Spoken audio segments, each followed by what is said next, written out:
Welcome back to Golden Age Mysteries, where the forgotten secrets of small-town America still whisper their tales across the decades.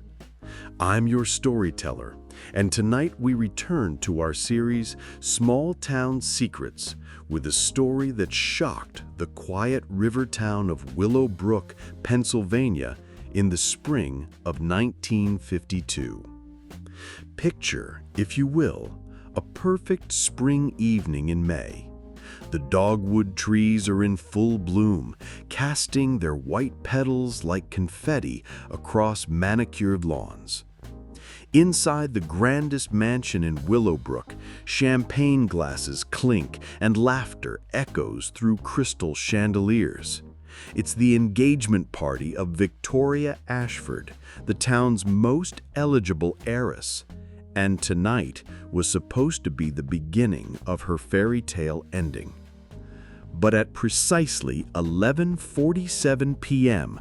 on May 17, 1952, Victoria Ashford vanished into the spring night, leaving behind only her engagement ring, a cryptic note, and a mystery that would divide the town of Willowbrook for decades to come. Because in a place where everyone thought they knew everyone else's business, Victoria Ashford had been keeping secrets that would challenge everything the town believed about love, loyalty, and the price of perfection. Let me take you back to Willowbrook in the spring of 1952, when America was finding its footing after the war. And small towns like this one represented everything people believed was good and pure about the country. Willowbrook sat nestled in a bend of the Susquehanna River, about 60 miles northwest of Philadelphia, where the water ran clear and the air still carried the scent of apple blossoms from the surrounding orchards. The town had been founded in 1847 by Jeremiah Ashford, a textile manufacturer who'd built his fortune on the river's power and the railroad's promise. By 1952, the Ashford family had dominated Willowbrook for over a century. Their textile mill employed half the town, their name graced the library, the hospital, and the largest church, and their mansion overlooked the river like a benevolent castle watching over its subjects. Victoria Ashford was the last of the line, 23 years old, beautiful in that understated way that money could polish but never quite create, educated at the finest schools, and possessed of an intelligence that some folks in town found a bit unsettling in a young woman. She'd returned from Vassar College the previous fall and had quickly become the center of Willowbrook's social universe, though not everyone was comfortable with some of her modern ideas about women's roles and social responsibility. Her fiancé, Richard Thornton, was everything a small town could want in a potential heir to the Ashford fortune. He was the son of a prominent Philadelphia banking family, Harvard-educated, handsome in a conventional way, and possessed of the kind of steady temperament that older folks associated with good breeding. Their engagement had been announced at Christmas, and the town had been planning for their wedding like it was a royal celebration. But Willowbrook in 1952 was a town in transition, and not everyone was comfortable with the changes. The war had brought new people to work in the expanded textile mill, including a surprising number of women who discovered they quite liked earning their own money. There were also the returning veterans, some of whom had seen enough of the world to question the old certainties that had once seemed unshakable. Dr. Margaret Holloway had been one of those changes. She'd arrived in Willowbrook 18 months earlier, fresh from her residency at Johns Hopkins, and had taken over the medical practice from old Dr. Henley when he'd finally retired. At 31, she was the first female physician the town had ever seen, and while most folks had eventually accepted her competence, her presence still ruffled some feathers among the more traditional residents. Which brings us to the evening of May 17th, 1952, when all of these currents, old money and new ideas, tradition and change, secrets and lies, would converge in a way that would forever alter the quiet rhythms of Willowbrook's life. The Ashford mansion had been transformed for the occasion. Every room on the first floor sparkled with crystal and silver. Spring flowers from the estate's gardens adorned every surface, and the grand staircase was draped with white silk ribbons that caught the light from the massive chandelier in the foyer. Victoria had looked radiant in a pale blue silk dress that complemented her dark hair and brought out the unusual green of her eyes. She'd moved through the party with the grace of someone born to such occasions, accepting congratulations, laughing at the right moments, and playing the role of the perfect bride-to-be. But Emma Kowalski, who'd been serving as one of the evening's waitresses, later told police that she'd noticed something odd about Miss Victoria's behavior. Emma had worked at the Ashford mansion for social events before, and she'd always found Victoria to be genuinely warm and interested in the staff. But that night, Victoria had seemed distracted, almost anxious, checking her small jeweled watch repeatedly and glancing toward the windows as if she were expecting someone. She barely touched her food, Emma would later tell Sheriff Claude Morrison. And when people would try to talk to her about wedding plans, she'd get this look, like she was somewhere else entirely. I thought maybe she was just nervous, you know? Big weddings can be overwhelming. Richard Thornton, meanwhile, had been the picture of the confident groom-to-be. He'd worked the room with practiced ease, discussing business with the older men, charming the ladies with his impeccable manners, and accepting congratulations with the kind of smile that suggested he'd never doubted this moment would come. But Dr. Margaret Holloway, who'd been somewhat surprised to receive an invitation to such an exclusive event, had noticed something different.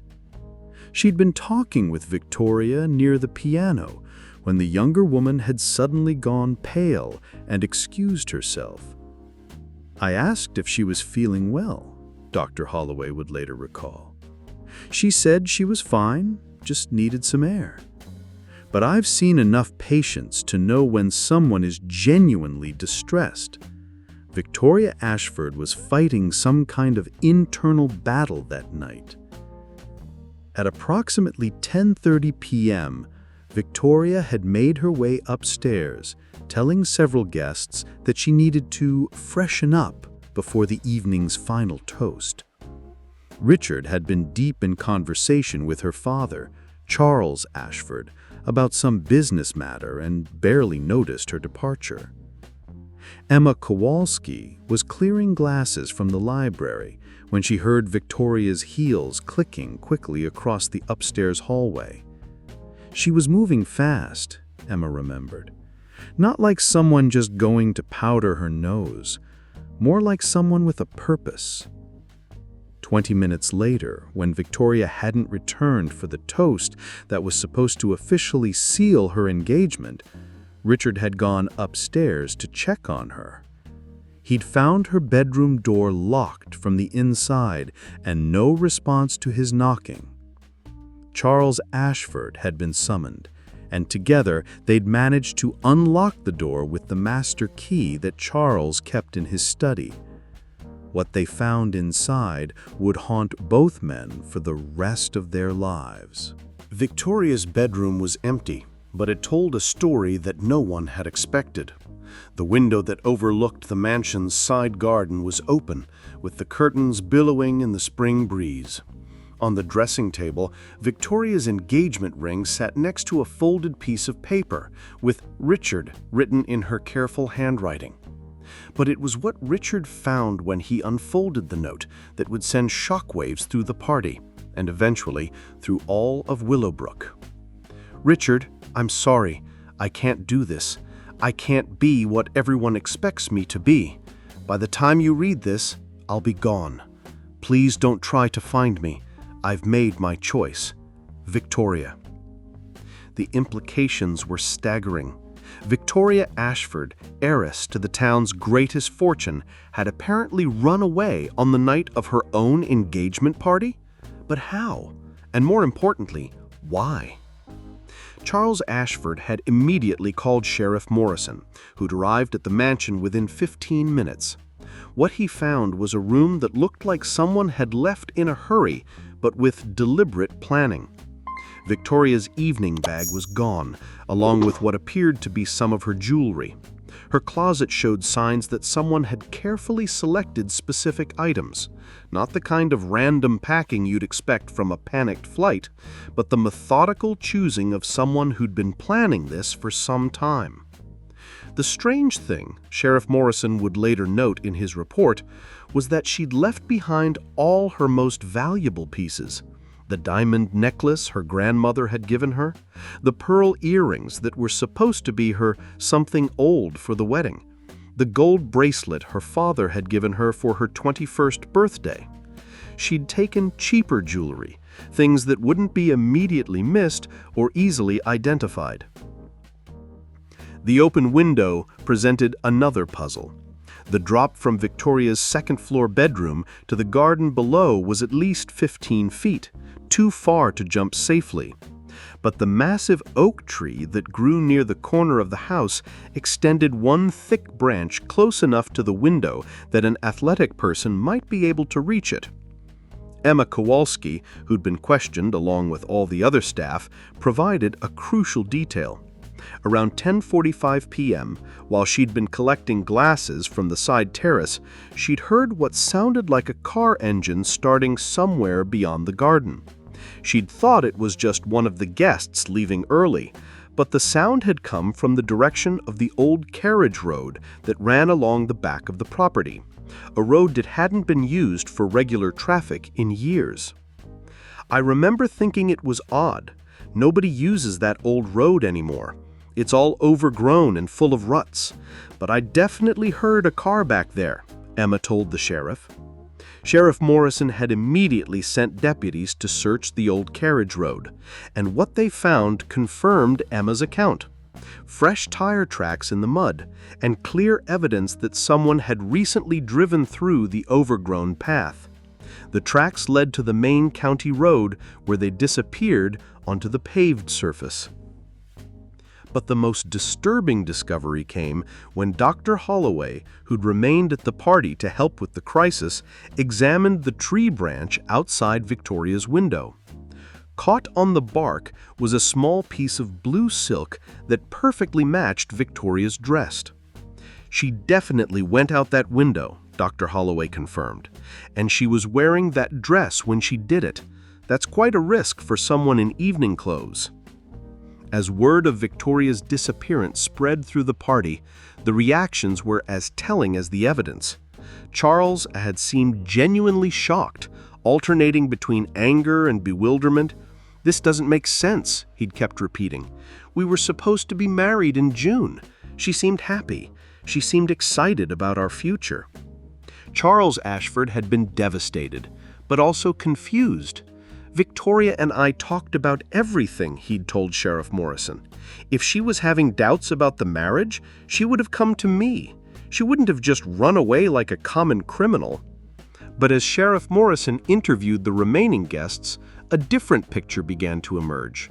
Several people mentioned that Victoria had seemed different lately, more serious, more questioning of traditional expectations, more interested in social causes that didn't necessarily align with her family's conservative values.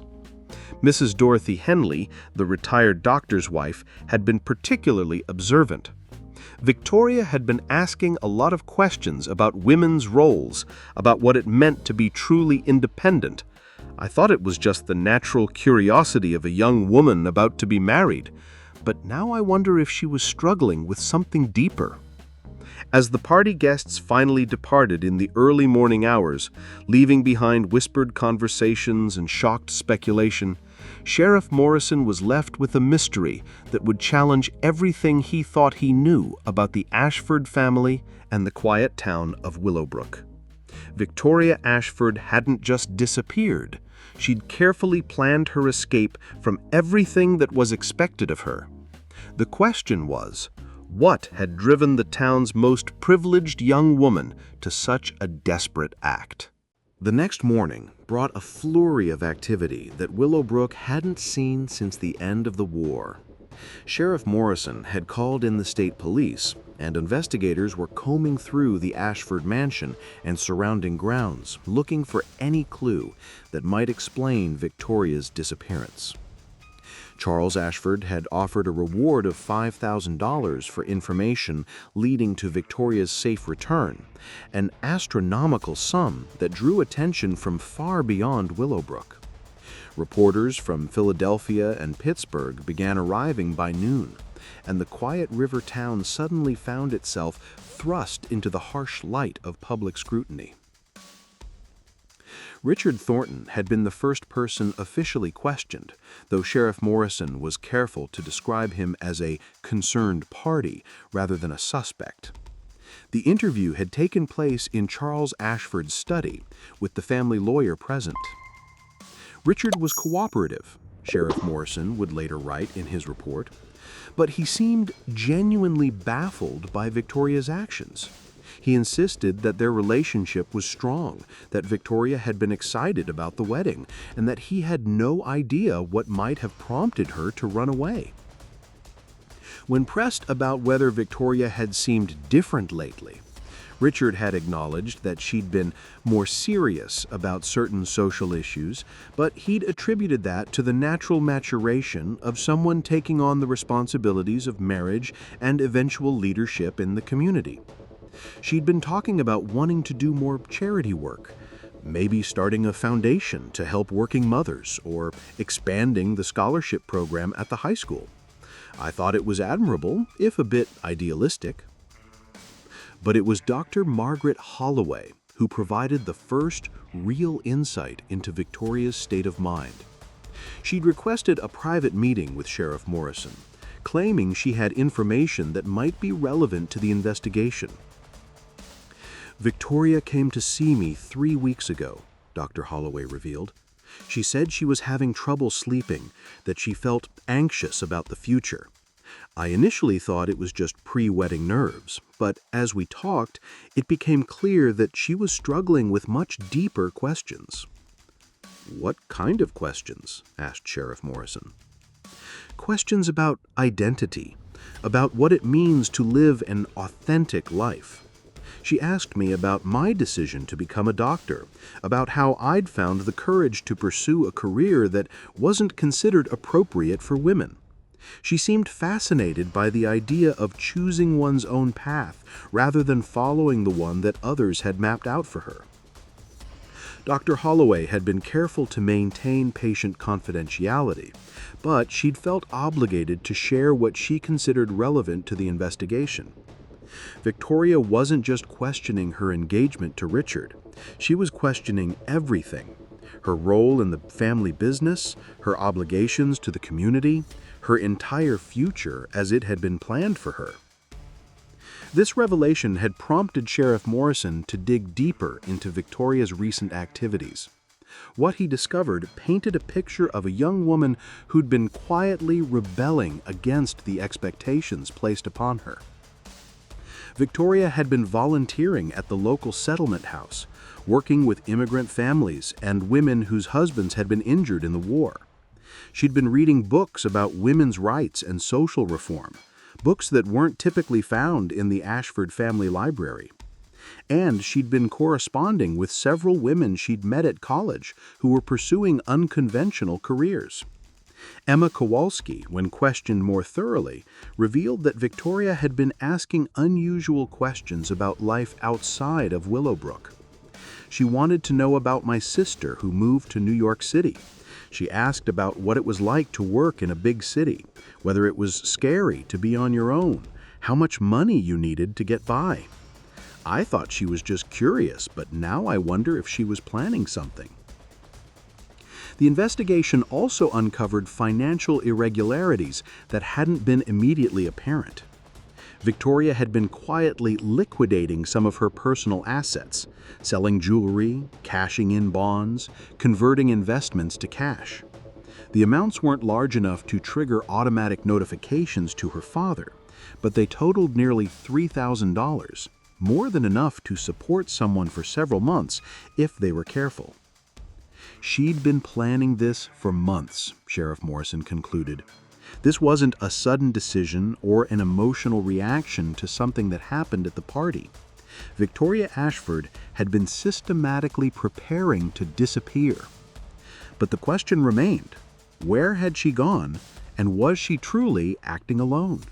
As the investigation entered its second week, Sheriff Morrison found himself dealing with an increasingly complex web of conflicting evidence and testimonies.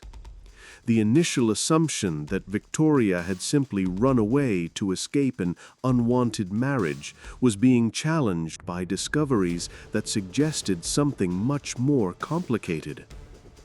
The first major complication came from the railroad station. Tom Bradley, the station master, had been questioned about whether anyone matching Victoria's description had purchased tickets or been seen boarding trains on the night of May 17th. His answer had been definitively negative, but then a telegram arrived from the Pennsylvania Railroad's central office. A ticket to Chicago had been purchased under the name V. Ashton on the 11:43 p.m. train that passed through Willowbrook that night. The ticket had been paid for in cash, and the railroad's description of the passenger, a young woman in dark clothing carrying a small suitcase, matched what Victoria might have looked like if she'd changed out of her party dress. But Tom Bradley was adamant that he'd seen no one matching Victoria's description at the station that night. "I know Miss Ashford by sight," he'd insisted.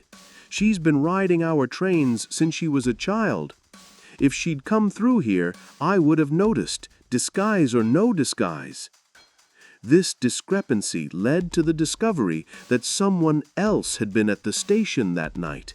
Someone who'd been very careful not to be seen by the station master, but who'd been spotted by Jake Morrison, the night janitor who cleaned the station after the last train departed.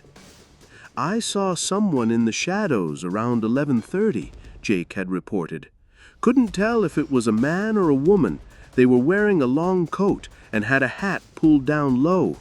They seemed to be waiting for something, pacing back and forth near the freight platform." Jake had thought it was strange because passengers normally waited in the station building, not outside on the platform. But he'd been focused on his work and hadn't paid much attention until he'd heard the sound of the approaching train. "When the train pulled in, I saw this person move toward the passenger car. They stayed in the shadows, away from the platform lights. Then, after the train left, they were gone. I figured they'd boarded, but now I'm wondering if something else happened." This testimony raised disturbing questions. If Victoria had indeed boarded the train to Chicago, why hadn't Tom Bradley seen her? And if she hadn't boarded the train, what had happened to the mysterious figure in the shadows? The investigation took another unexpected turn when Dr. Holloway came forward with additional information. She'd been treating a patient, a young woman named Sarah Mills, who worked at the textile factory. And during a routine examination, Sarah had mentioned something that seemed relevant to Victoria's disappearance. Sarah told me that she'd seen Victoria at the factory several times over the past month, not visiting in an official capacity, but actually working on the floor, talking to the women, asking questions about their working conditions and their lives outside the factory. This was news to everyone, including Charles Ashford, who'd been completely unaware of his daughter's visits to the family business. When confronted with this information, Charles had been both surprised and concerned. Victoria never expressed any interest in the day-to-day operations of the mill, Charles had said. She understood that she'd inherit the business someday, but she'd always seemed content to let me handle the practical matters. Why would she suddenly start interviewing the workers? The answer came from Sarah Mills herself, who'd agreed to speak with Sheriff Morrison after being assured that her job wouldn't be affected by her cooperation. Miss Victoria was asking about things that most owners don't care about, Sarah had explained. She wanted to know about our wages, our working hours, whether we felt safe in the factory. But she was also asking about our families, our dreams, what we wanted for our children. She seemed genuinely interested in us as people, not just as workers. Sarah had also revealed that Victoria had been taking notes during these conversations, writing down specific concerns and suggestions for improvements. She said she was thinking about ways to make things better for working families in Willowbrook. She asked if we thought other women in town would be interested in forming some kind of organization to advocate for better conditions. This revelation added another layer to the mystery. Victoria hadn't just been planning to escape her privileged life. She'd been actively working to understand and improve the lives of people less fortunate than herself. It suggested a depth of social consciousness that went far beyond typical charity work. But the most troubling discovery came when Sheriff Morrison decided to search Victoria's room more thoroughly. Hidden in a box of college textbooks, he found a collection of letters that would change the entire direction of the investigation. The letters were from someone who signed themselves only as M and were written in a distinctly masculine handwriting. They spoke of shared ideals, of plans for a different kind of life, of love that transcended social conventions. The most recent letter, dated just 3 days before Victoria's disappearance, contained a sentence that made Sheriff Morrison's blood run cold. "Everything is arranged for Saturday night. The car will be waiting on the old carriage road at 11:45. After that, we'll be free to start our new life together. I love you, Victoria. Soon we'll never have to hide our feelings again." Victoria Ashford hadn't just run away to escape an unwanted marriage. She'd run away to be with someone else, someone she'd been secretly involved with while engaged to Richard Thornton. The question now was, who was M, and where had he taken Victoria? The discovery of the letters transformed the investigation from a missing person case into something much more complex and potentially dangerous. Sheriff Morrison immediately called in additional help from the state police, and the net of investigation widened to include anyone in Willowbrook whose name began with M. The first suspect was Marcus Webb, a young lawyer who'd recently joined the firm that handled the Ashford family's legal affairs. Marcus was unmarried, well-educated, and had been seen talking with Victoria at several social events. When questioned, however, he provided a solid alibi for the night of May 17th. He'd been in Philadelphia, attending a legal conference, with dozens of witnesses to confirm his whereabouts. The second suspect was Dr. Michael Patterson, a veterinarian who'd moved to Willowbrook 6 months earlier to take over the practice of the retiring Dr. Coleman. Dr. Patterson was young, single, and had been seen having coffee with Victoria at Murphy's Diner on several occasions. But, like Marcus Webb, he had an alibi too. He'd been delivering a foal at the Henderson farm, a difficult birth that had kept him there until nearly dawn. It was Emma Kowalski who provided the breakthrough that cracked the case wide open. She'd been thinking about the letters and the mysterious M, and something had been nagging at her memory. Finally, she'd remembered a conversation she'd overheard between Victoria and someone else, a conversation that had taken place in the Ashford Mansion's garden during a charity luncheon 3 weeks earlier. "I was serving tea on the terrace," Emma explained to Sheriff Morrison, "when I heard voices in the rose garden. One was definitely Miss Victoria's, but the other was a man's voice, someone speaking very quietly, very intimately.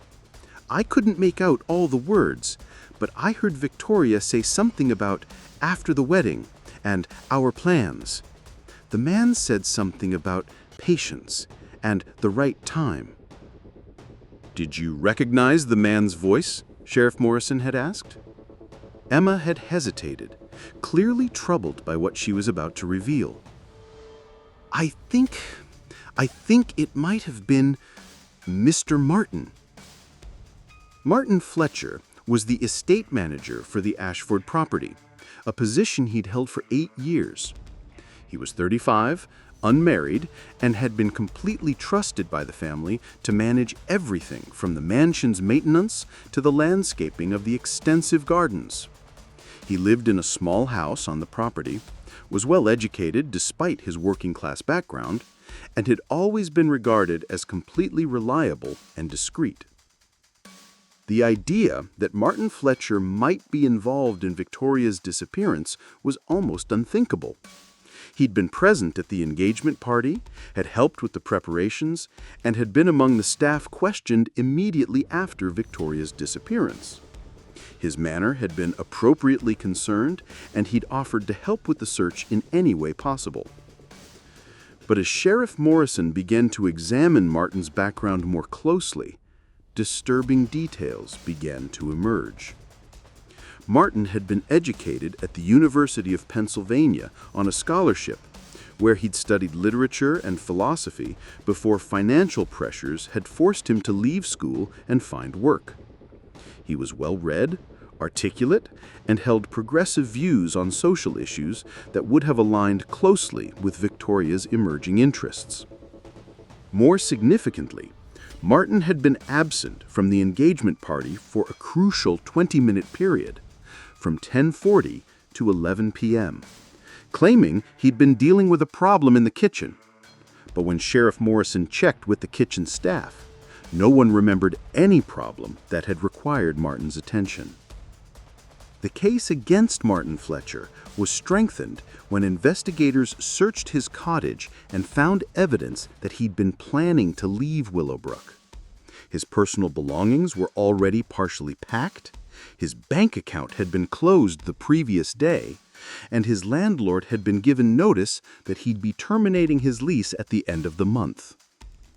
But the most damning evidence came when Dr. Holloway mentioned that she'd treated Martin Fletcher for a hand injury 2 weeks earlier, a deep cut that had required several stitches. When investigators examined the oak tree outside Victoria's window more carefully, they found traces of blood on the bark that matched Martin's blood type. Sheriff Morrison now had enough evidence to arrest Martin Fletcher, But there was one problem. Martin Fletcher had also disappeared. His cottage was empty, his car was gone, and no one had seen him since the morning after Victoria's disappearance. The estate manager, who'd been trusted with the Ashford family's most private affairs, had vanished, along with the heiress he'd apparently been secretly involved with. The investigation had revealed a shocking truth. Victoria Ashford hadn't just run away from an unwanted marriage. She'd run away with the family employee she'd fallen in love with, a man whose intelligence and social consciousness had attracted her far more than her fiancé's conventional respectability. But where had they gone, and what would happen when they were found? The disappearance of both Victoria Ashford and Martin Fletcher triggered the largest manhunt in the region's history. The Pennsylvania State Police issued bulletins to law enforcement agencies across the eastern United States, while the FBI became involved due to the possibility that the fugitives had crossed state lines. Charles Ashford had offered to double the reward to $10,000, a fortune that attracted bounty hunters and private investigators from as far away as Chicago. The quiet streets of Willowbrook were suddenly filled with strangers asking questions, following false leads, and turning the town's normal rhythm upside down. Richard Thornton had been devastated by the revelation of Victoria's affair, but his humiliation had quickly turned to anger. He'd hired his own private investigator, a hard-edged man named Jack Sullivan, who'd made his reputation finding runaway spouses in divorce cases. "This isn't just about bringing Victoria back," Richard had told Sullivan in the privacy of his hotel room. "This is about making sure the whole world knows what kind of woman she really is. My reputation has been destroyed by her lies. I want her found, and I want the truth to come out." But it was Sheriff Morrison who made the first real breakthrough in tracking the fugitives. He'd been studying the evidence methodically, trying to think like someone planning a careful escape rather than acting on impulse. They had money, they had transportation, and they had a plan, he'd reasoned. But they also had to know that every train station and bus depot in the country would be watching for them. So how would two people disappear completely? The answer came from an unexpected source: Father Thomas McKenna, the elderly priest at St. Mary's Catholic Church. He'd been troubled by something he'd observed 3 weeks earlier and had finally decided to share it with the investigation. "I was visiting the Henderson farm to give last rites to old Mrs. Henderson," Father McKenna explained. "On my way back to town, I saw Martin Fletcher's car parked at the old Riverside Cemetery. I thought perhaps he was visiting a grave, but when I looked closer, I saw him with a young woman. They were standing by the Peterson family monument, and they seemed to be, well, they seemed very intimate." The Peterson family monument was significant because it marked the grave of Jonathan Peterson, a railroad engineer who died in a train accident in 1923. More importantly, Peterson had been Martin Fletcher's uncle, the man who'd raised Martin after his parents died in the influenza epidemic of 1918. Martin used to visit that grave every year on his uncle's birthday. But this visit was different. He and the young woman, who I now realize must have been Victoria, were looking at something together, papers of some kind, and they seemed to be making plans. This revelation sent Sheriff Morrison racing to the cemetery, where he examined the Peterson grave more carefully. Hidden behind the monument, in a small metal box that had been concealed among the decorative stones, he found the missing pieces of the puzzle. The box contained tickets, not to Chicago, but to San Francisco, purchased under the names Mr. and Mrs. Martin Peterson. There were also letters of introduction to several social reform organizations in California, and what appeared to be a detailed plan for starting a new life on the West Coast. Most significantly, there was a letter from Victoria to her father, written in her own handwriting and dated 3 days before her disappearance. Dearest Papa, if you are reading this, it means I have found the courage to follow my heart rather than the expectations of others. I know this will hurt you, and I am sorry for that pain. But I cannot marry Richard when I love another man, a man whose mind challenges mine and whose values align with the person I want to become. Martin and I are going to California, where we hope to work with organizations that help working families and fight for social justice. I hope someday you will understand and forgive me. I love you, Victoria. The letter revealed that Victoria's disappearance hadn't been a sudden impulse or even a simple elopement. She and Martin had been planning to dedicate their lives to social reform work, using Victoria's education and Martin's practical experience to help fight for workers' rights and social justice. But the most shocking revelation came in the final paragraph of the letter. I am not running away from responsibility, Papa. I am running toward it. The textile mill and the other businesses can continue without me. You have capable managers. But there are people in this world who need advocates, who need someone to speak for them. I believe this is my calling, and I believe Martin and I can make a real difference together. The trail seemed to go cold in San Francisco, but Sheriff Morrison wasn't ready to give up. He'd been corresponding with police departments up and down the West Coast, and 3 weeks after Victoria's disappearance, he received a telegram that reignited the investigation. The telegram was from Portland, Oregon, where police had been questioning a young woman found unconscious near the Columbia River. She'd been discovered by fishermen early in the morning, well-dressed but with no identification. When she'd regained consciousness at the hospital, she'd been confused and disoriented, unable to remember how she'd ended up by the river. Most significantly, the woman matched Victoria Ashford's description perfectly, and she'd been wearing a locket that contained a photograph of an older man who looked remarkably like Charles Ashford. Sheriff Morrison immediately contacted Charles Ashford, who confirmed the locket had belonged to his wife, Victoria's mother, and contained his photograph from their wedding day. Charles had given it to Victoria on her 18th birthday, and she'd worn it constantly since then. The discovery created a new mystery. If this woman was Victoria Ashford, where was Martin Fletcher? And how had Victoria ended up alone and unconscious in Portland? Charles Ashford immediately traveled to Portland, accompanied by Dr. Holloway, who volunteered to help with the medical evaluation.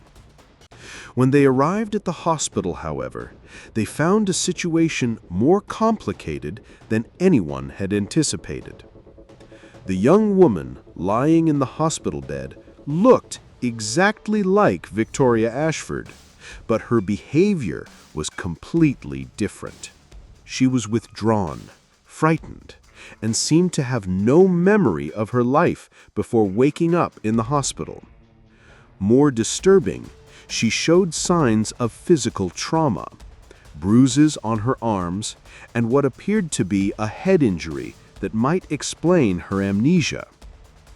"She looks like Victoria Ashford," Charles had whispered to Dr. Holloway. "But it's as if she's become a completely different person. My daughter was confident, articulate, passionate about her beliefs. This woman seems broken." Dr. Holloway had conducted a thorough examination and found evidence that the woman had been through some kind of traumatic experience. "She has injuries consistent with a fall or possibly a struggle," she'd reported. "The head injury is serious enough to cause memory loss, but there are other signs that suggest she may have been mistreated." The implications were terrifying. If this was Victoria Ashford, what had happened to her during the 3 weeks since she'd disappeared? And where was Martin Fletcher? The answers began to emerge when Portland police found Martin Fletcher's car abandoned in a ravine about 30 miles outside the city. The car had been there for several days, and there were clear signs of a struggle inside: torn fabric, blood on the dashboard, and evidence that someone had been forcibly removed from the vehicle. But Martin Fletcher's body was nowhere to be found, and the woman in the hospital still couldn't remember anything about what had happened to her. The breakthrough came when Dr. Holloway suggested using a technique she'd learned during her psychiatric training: hypnosis, to help recover suppressed memories. With Charles Ashford's permission, she began working with the woman who might be Victoria, trying to help her remember what had happened. The sessions were slow and often painful, but gradually, fragments of memory began to emerge. The woman remembered being in a car with someone, remembered feeling frightened, remembered running through woods in the dark. Most significantly, she remembered a man's voice, angry, threatening, different from the gentle voice she associated with safety. "There were 2 men," she whispered during one session. "One was kind, one was dangerous. The dangerous one, he hurt the kind one. He said I had to come with him or he would hurt me too." Dr. Holloway pressed gently for more details, and slowly, a horrifying story began to emerge. Victoria and Martin had indeed made it to San Francisco, where they'd been planning to start their new life together. But they'd been followed, not by law enforcement, but by someone else entirely. "The man with the hard eyes," Victoria whispered, still under hypnosis. "He found us at the hotel. He said someone had paid him to bring me back. He said I was worth more money than I could imagine." The man with the hard eyes was Jack Sullivan, the private investigator that Richard Thornton had hired. But Sullivan hadn't been content with simply finding Victoria and reporting her location. He'd seen an opportunity for a much larger payday. According to Victoria's recovered memories, Sullivan had confronted her and Martin in their San Francisco hotel room. He'd told them that while Richard Thornton had hired him to find Victoria, he'd discovered that certain people would pay much more to make sure she never returned to Willowbrook at all. He said there were people who would benefit if I disappeared permanently, people who would inherit my father's business, people who would gain power in the town. He said I was worth more dead than alive to the right buyer. The revelation was staggering. Victoria's disappearance hadn't just been about escaping an unwanted marriage. It had somehow triggered a conspiracy involving people who wanted to eliminate her permanently. Martin Fletcher had tried to protect Victoria, but Sullivan had been armed and experienced in violence. According to Victoria's memories, there had been a struggle, and Martin had been shot. Sullivan then forced Victoria to leave with him, telling her that if she didn't cooperate, he would make sure Martin died too. "He drove me north," Victoria continued, tears streaming down her face. "He said he was taking me to meet his employer, the person who was paying him. But on the way, something went wrong. Another car was following us. There was a chase, and our car went off the road." The final pieces of the puzzle fell into place when Portland police found Jack Sullivan's body in the Columbia River, 3 miles downstream from where Victoria had been discovered. He'd been shot, and his wallet was missing, suggesting that whoever had been following them had caught up with them. But the most shocking revelation was still to come. When Sheriff Morrison arrived in Portland and heard Victoria's story, he immediately suspected who might have been behind the conspiracy to eliminate her. The investigation took a dramatic turn when Sheriff Morrison returned to Willowbrook with a new understanding of the crime. Victoria Ashford hadn't just been the victim of a failed elopement, she'd been the target of a murder plot orchestrated by someone who stood to gain from her death. The key was in Victoria's inheritance. As the last of the Ashford line, she stood to inherit not just the family fortune, but control of the textile mill and all the family's business interests. But if she died before marrying and producing an heir, the inheritance would pass to the next closest relative, her father's younger brother, Thomas Ashford. Thomas Ashford had been living in Philadelphia, working as a banker and struggling with gambling debts that had put him on the verge of financial ruin. He'd been present at Victoria's engagement party, had access to family information, and had everything to gain from his niece's disappearance. Sheriff Morrison's investigation revealed that Thomas had been in contact with Jack Sullivan weeks before Victoria's disappearance. Phone records showed multiple calls between Thomas's office and Sullivan's agency, and bank records showed that Thomas had made several large cash withdrawals in the days leading up to May 17th. The plan, as Sheriff Morrison reconstructed it, had been for Sullivan to follow Victoria wherever she went and then arrange for both her and Martin Fletcher to disappear permanently. Thomas would have inherited the Ashford fortune, paid off his debts, and taken control of the family business. But the plan had gone wrong when Victoria and Martin had been more careful than expected, and when Sullivan had gotten greedy and decided to eliminate his employer as well as his targets. The final confrontation came when Sheriff Morrison arrived in Philadelphia with a warrant for Thomas Ashford's arrest. He found Thomas in his office, burning documents and preparing to flee the country. "You don't understand," he had pleaded as he was handcuffed. "I didn't want to hurt Victoria. I just needed the money. The gambling debts, they were going to kill me if I didn't pay. I thought if Victoria just disappeared for a while, maybe staged her own death, I could pay off the debts and then she could come back." But Sheriff Morrison had seen too much to believe in such a convenient explanation. Thomas Ashford had been willing to murder his own niece for money, and only the intervention of fate had prevented Victoria from becoming another victim of family greed. Victoria Ashford did eventually recover her memory completely, though the trauma of her experience left her changed. She and Martin Fletcher were reunited when he was found in a San Francisco hospital, recovering from his gunshot wound.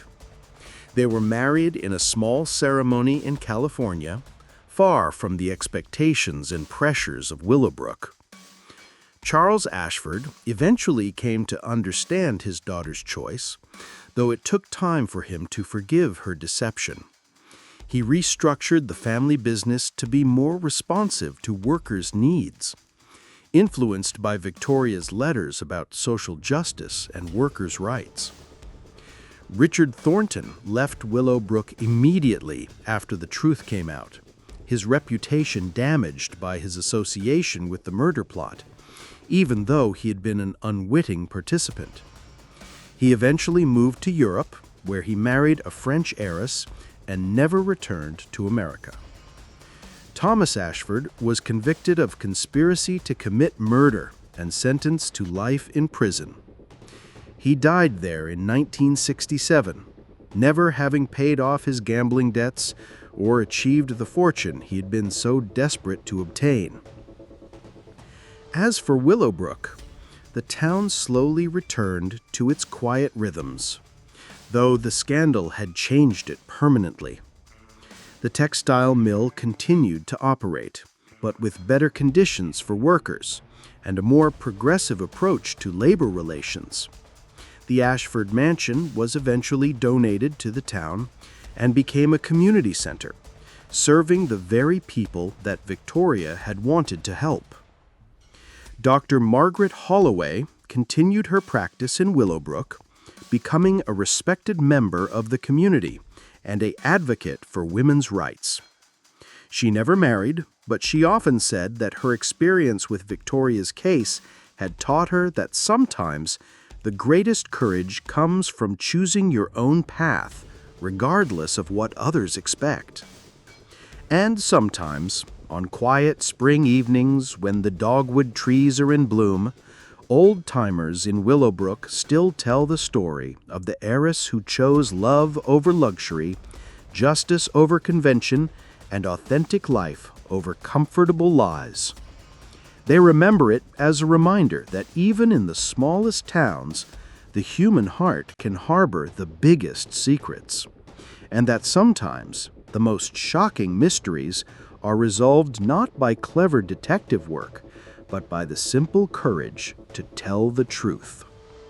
Victoria and Martin Fletcher went on to establish a foundation for workers' rights that operated throughout California and the Pacific Northwest. They had 3 children and lived to see many of the social reforms they'd fought for become law. Victoria never returned to Willowbrook, but she never forgot the lessons she'd learned there about the price of privilege and the value of authentic living. The story of the Riverside Heiress mystery became a cautionary tale about the dangers of assuming that money and social position guarantee happiness or security. It reminded people that even in the most privileged families, secrets can fester and greed can corrupt the bonds that should provide strength and support. And perhaps most importantly, it showed that sometimes the greatest mystery isn't who committed the crime, but why people choose to live authentic lives despite the costs, and how love, real love, can give someone the courage to risk everything for the chance to become who they're truly meant to be. And that concludes another chapter in our Small Town Secrets series, where the quiet streets of America's heartland hide stories that continue to fascinate and instruct us decades later. The Riverside Heiress mystery of 1952 reminds us that the most profound mysteries often lie not in the crimes themselves, but in the human hearts that drive people to make choices that change everything. Join us next time as we travel to another small town in another era to uncover another secret that time has not quite managed to bury. Until then, remember that in small towns across America, the past is never quite as far away as it seems.